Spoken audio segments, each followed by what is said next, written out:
Hindi ko pa nga alam sasabihin ko sir eh. Si ano? Kilala mo yan?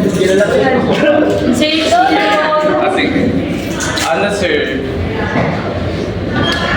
vocal naman ako sa mga taong mahal ko, sa parents ko, sa mga kapatid ko, sa pinsan, sa mga kamag-anak ko, sa mga kaibigan ko din, alam naman nila kung gaano sila kamahal.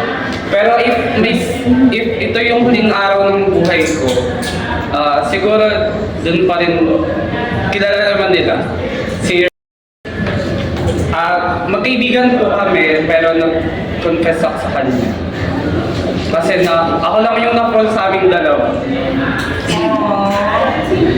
Sabihin ko po na mahal na mahal ko siya. Binago niya yung ilang pananaw ko sa buhay. And I think we're soulmate. Pero ako lang yung nakakaalam.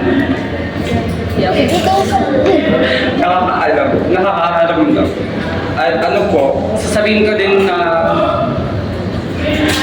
maybe sana in another life, baka may chance na makita. Yun na lang siguro. Okay, thank you so much.